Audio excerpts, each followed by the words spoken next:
यह वीडियो आप सभी के लिए बहुत ही महत्वपूर्ण होने वाली है, क्योंकि इस वीडियो में हम लोग सीखने वाले हैं कि समीकरण को किस तरह से बनाया जाता है, और वो भी बिल्कुल शुरुआत से, और वो भी सबसे आसान तरीका से। देखिए, यदि इससे पहले यदि आपको समीकरण बिल्कुल भी बनाना नहीं आता है ना, तो भी कोई बात नहीं। आप इस वीडियो को केवल शुरू से लेकर अंत तक, और वो भी बिना भगाए हुए ध्यान से देखिए।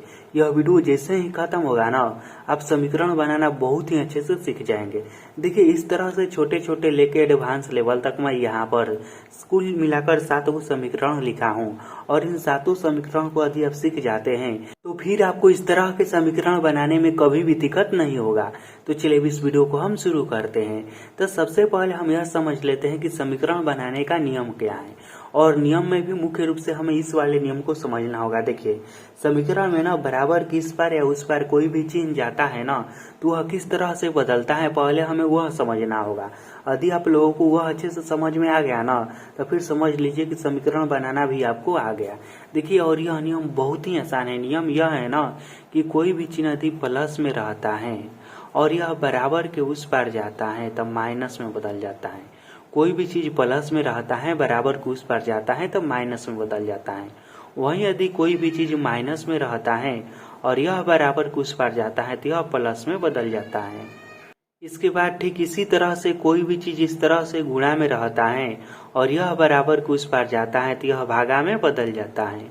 और कोई भी चीज भागा में जब रहता है, यह बराबर के उस पार जाता है तो यह किस में बदल जाता है, यह बदल जाता है गुणा में। और इसी चीज को केवल आप सभी लोगों को याद करना है, और यह चीज बहुत ही आसान है, आप सभी लोगों को याद भी हो गया होगा।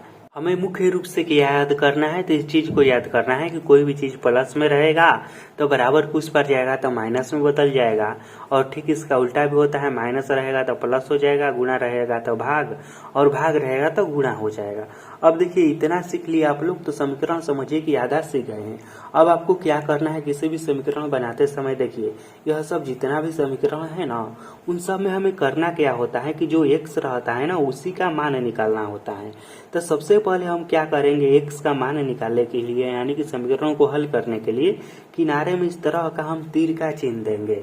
और यदि आप तीर का चिन्ह नहीं देना चाहते हैं तो आपको हिंदी में या लिखना होगा, इस तरह से कोई भी एक करना होगा। यहाँ पर हम किनारे में बराबर का चिन्ह नहीं देंगे। जानते हैं क्यों? क्योंकि देखिए, समीकरण के सभी प्रश्न में पहले से ही बराबर का चिन्ह रहता है कहीं ना कहीं पर, इसलिए हम किनारे में बराबर का चिन्ह नहीं देंगे, इस तरह से तीर का चिन्ह देंगे। अब हमें करना क्या है, इस तरह से तीर का चिन्ह देंगे। उसके बाद यह काम करना है कि x वाले को एक तरफ करना है और अंक वाले को बराबर के दूसरी तरफ करना है। क्या करना है, तो x वाले को बराबर के एक तरफ करना है और अंक वाले को बराबर के दूसरी तरफ करना है। तो यहाँ पर देखिए x है ना, इसी x का मान निकालना है, तो इसको हम इधर ही रहने देते हैं। उसके बाद यह बराबर है, तब बराबर, बराबर के बाद क्या है, 9 है तो 9, और यह 6 है ना, इस पार है, बराबर किस पार है, तो इसको भी हम उस पार भेज देंगे, यानी कि बराबर के दूसरी तरफ सारा अंक रहेगा। यह 6 प्लस में है तो बराबर कुछ पर जाएगा तब माइनस में हो जाएगा, इस तरह से -6। अब हमें इसी को हल कर देना है और एक समान निकल कर आ जाएगा। तो x बराबर आ गया, देखिए क्या, 9 में 6 घटेगा, क्या बचेगा, यह बचेगा 3, और यही हो गया इसका राइट आंसर।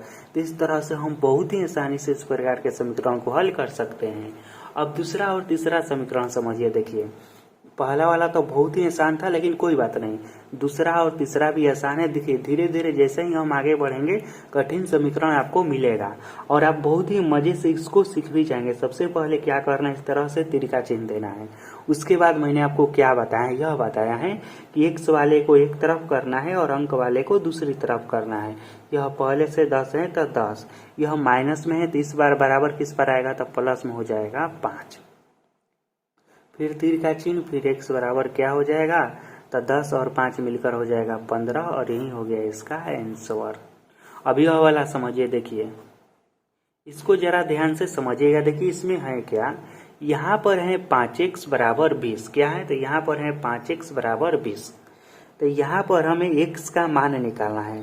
तो हम क्या करेंगे, x वाले को एक तरफ करेंगे और अंक वाले को दूसरी तरफ। इसको जरा मैं एक लाइन में और लिख देता हूँ। देखिए, यहाँ पर 5x है ना, इसका मतलब यह हुआ ना कि 5 गुणा x, यह इस तरह से है और बराबर में है 20। 5x का क्या मतलब है, 5x का मतलब यह है कि यहाँ पर 5 गुणा x है और बराबर में 20 है। हमें देखिए x का मान निकालना है, तो हम x को इधर ही छोड़ देंगे। उसके बाद बराबर के बाद वाला अंक को लिखेंगे और 5 को बराबर के उस पार भेजेंगे। तो देखिए 5 यहाँ पर इसके साथ गुणा में है, तो नियम क्या है, गुणा किस में बदलता है, बराबर के उस पार जाता है, तो गुणा भागा में बदलता है। इसलिए 5 इसके नीचे में आ जाएगा भागा में। अब 5 से 20 कितने बार में कटेगा, तो 4 बार में कटेगा। तो यहाँ पर आ गया क्या, यहाँ पर आ गया x बराबर 4 और यही हो जाएगा इसका आंसर। उसके बाद अब चौथा और पांचवा प्रश्न को समझिए कि चौथा और पांचवा प्रश्न क्या है। तो देखिए यहाँ पर क्या है, चौथा प्रश्न है 2x - 4 बराबर 8। इसमें भी हमें x का मान निकालना है। तो हम सबसे पहले क्या करेंगे, इसको इधर ही रहने देंगे 2x को, और इसको बराबर के उस पर हम भेजेंगे। तो यह 8 पहले से है, यह माइनस है, तो प्लस हो जाएगा 4। उसके बाद क्या करना है, तो 2x बराबर हो जाएगा 8 और 4 मिलकर क्या होगा, यह होगा 12। हमें x का मान निकालना है ना, तो x को हम इधर ही छोड़ देंगे और 2 को बराबर के उस पार भेजेंगे, तो यह 12 हो जाएगा। और 2 गुणा में है तो बाटा में आएगा, तो यानी कि भागा में आ जाएगा, बराबर के इस पर आएगा। तो यहाँ पर हो जाएगा 2 से 12 6 बार में कट गया। तो यहाँ पर x का मान निकल कर के आ गया x बराबर 6 और यही हो गया इसका आंसर। अब यह वाला समझिए, देखिए इसमें किस तरह से बनेगा। तो इसमें आप देखेंगे कि दोनों तरह पर x है, क्या है, इसमें दोनों तरह x है, इधर भी x है, इधर भी x है। तो हम सबसे पहले क्या करेंगे, x वाले को एक तरफ करेंगे। तो यहाँ पर हो जाएगा 6x और यहाँ पर x है ना, इसको भी हम इस पर लाएंगे बराबर के, तो यहाँ पर हो जाएगा -x, क्योंकि यहाँ पर +x है, तो बराबर।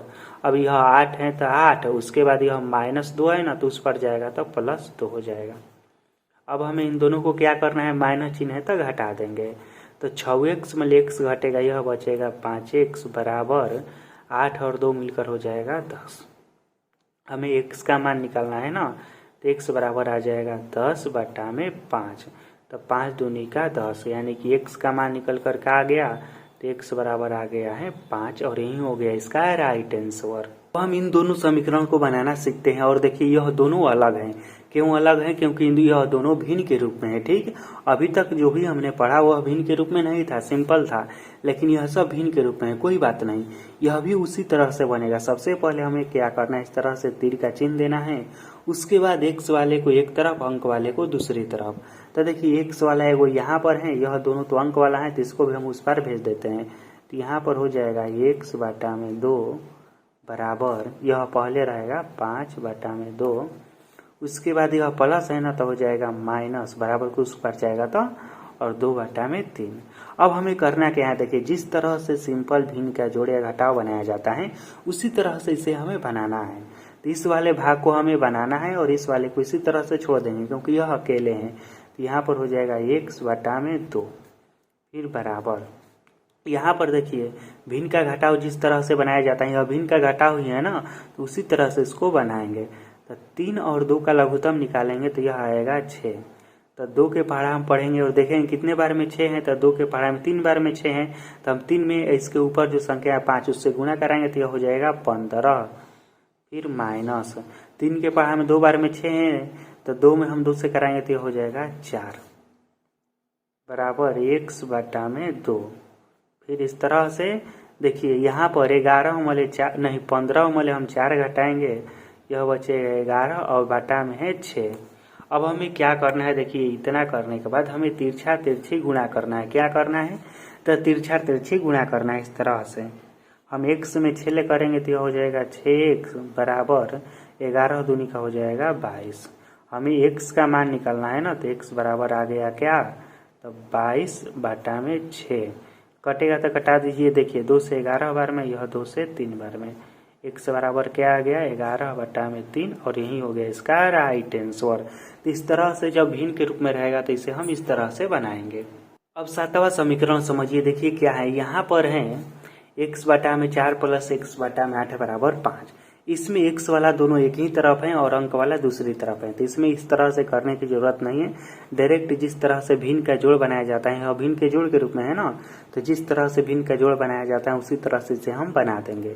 तो यहाँ पर हमें क्या करना होगा, देखिए इन दोनों का हम लघुत्तम निकालेंगे। तो लघुत्तम निकालेंगे ना 4 और 8 का, तो इसका लघुत्तम आएगा 8 अब लघुत्तम निकालने के बाद क्या कर रहे हैं, यहाँ पर 4 का पहाड़ा पढ़ेंगे और देखेंगे कितने बार में 8 आता है। तो 4 दूनी का 8 2 बार में आता है, तो 2 में हम x ले गुणा कराएंगे तो यह हो जाएगा 2x, फिर बीच में प्लस है तब प्लस। 8 के पहाड़ा में 8 एक ही बार में आता है, तो हम 1 में और x ले गुणा कराएंगे तो यह x ही होगा, बराबर में है 5 तब 5। उसके बाद इसको जोड़िए तो 2x प्लस x बराबर हो जाएगा 3x बटा में 8 बराबर 5। अब हम क्या करेंगे, यहाँ पर तिरछा तिरछी गुणा कराएंगे, इसके नीचे मान लेते हैं कि 1 है, तो 1 में हम 3x लेकर आएंगे तो यह हो जाएगा 3x बराबर 8 5 क्या हो जाएगा, यह हो जाएगा 40। हमें x का मान निकालना है ना, तो x बराबर आ गया क्या, यह आ गया है 40 बटा में 3 और यही हो गया इसका राइट आंसर। यदि यहाँ पर कटता तो हम कटा भी देते, लेकिन यह नहीं कटेगा तो इसी तरह से छोड़ देंगे और यही हो जाएगा इसका राइट आंसर। फिर मिलेंगे आपसे बहुत जल्द किसी अगले वीडियो में। इस वीडियो को देखने के लिए धन्यवाद।